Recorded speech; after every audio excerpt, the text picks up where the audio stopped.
Hello guys, today we'll start differentiation for BCA student।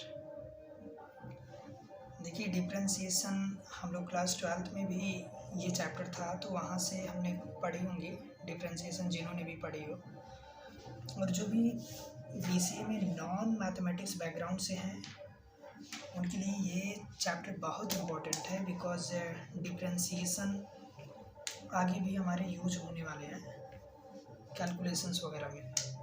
तो देखिए differentiation आसान topic है, इसमें कुछ फार्मूले वगैरह होंगे जिन्हें हमें समझने की ज़रूरत होगी। हम स्टार्ट करते हैं डिफरेंशिएशन आज, और बेसिक से एकदम समझेंगे कि डिफरेंशिएशन क्या होता है, यूज़ क्यों किया जाता है और हमारी डेली लाइफ में इसका यूज़ क्या है। तो देखो मैंने एक ग्राफ यहाँ पे, एक सिंपल सा ग्राफ रैंडम लिया है मैंने, कोई ऐसा उसका मेज़र करके नहीं बनाया इसको। यहाँ पे मैं एक एक्स एक्सिस, यहाँ पे वाई एक्सिस बना लिया और यहाँ पे मैंने एक रैंडमली ग्राफ ले लिया। इस ग्राफ पे मैं 2 पॉइंट लेता हूँ, एक पॉइंट यहाँ,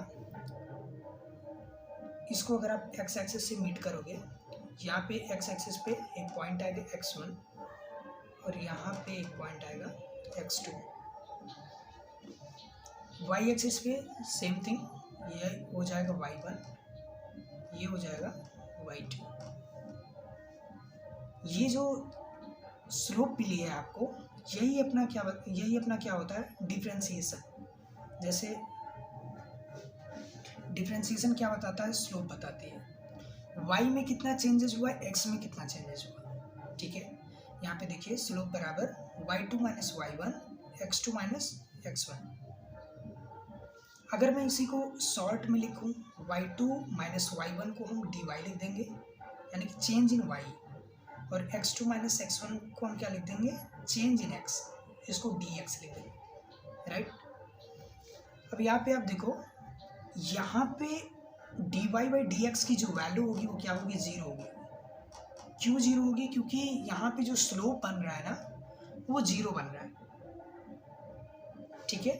और यहाँ पे स्लोप, यहाँ पे देखो एंगल, कोई ना कोई एंगल बनेगा थीटा डिग्री, तो इसकी स्लोप कुछ ना कुछ कैलकुलेट होके आएगी, जबकि इसका स्लोप क्या आएगा, 0 आएगा।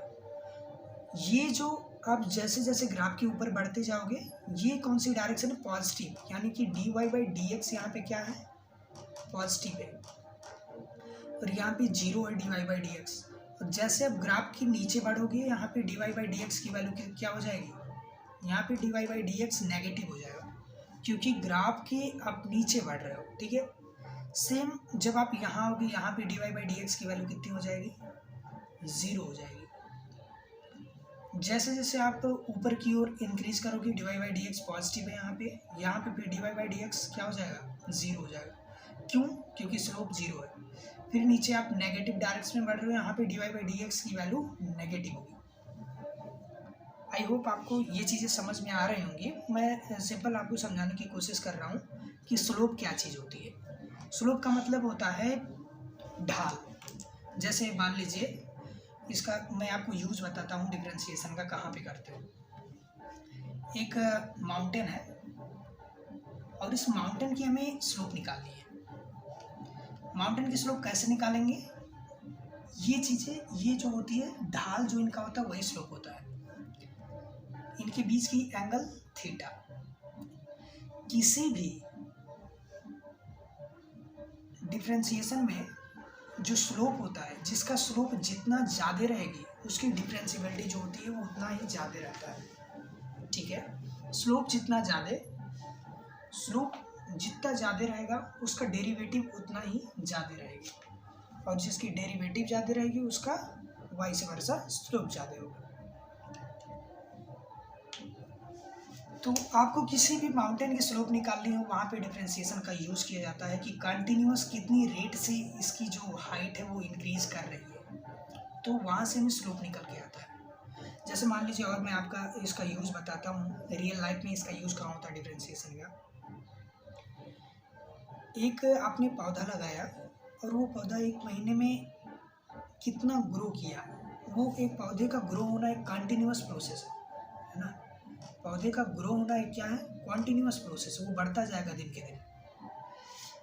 तो जो उसका कॉन्टिन्यूअस प्रोसेस है, जो रेट है, वो किस रेट से बढ़ रहा है, वही बताता है डिफ्रेंसिएशन, राइट। आई होप आपको ये बेसिक सी वीडियो थी जो कि डिफ्रेंसिएशन के बारे में एक समरी था, आपको बेसिक सी समरी दी गई है समझने के लिए कि एक्चुअली डिफ्रेंसिएशन में हम पढ़ते क्या हैं और क्यों पढ़ते हैं। ओके, आने वाली वीडियो में हम डिफ्रेंसिएशन के बारे में मेन टॉपिक पे चलेंगे, वहाँ से फार्मूले वगैरह देखेंगे, फिर हम डिफ्रेंसिएशन चैप्टर आगे बढ़ाएंगे। Thank you.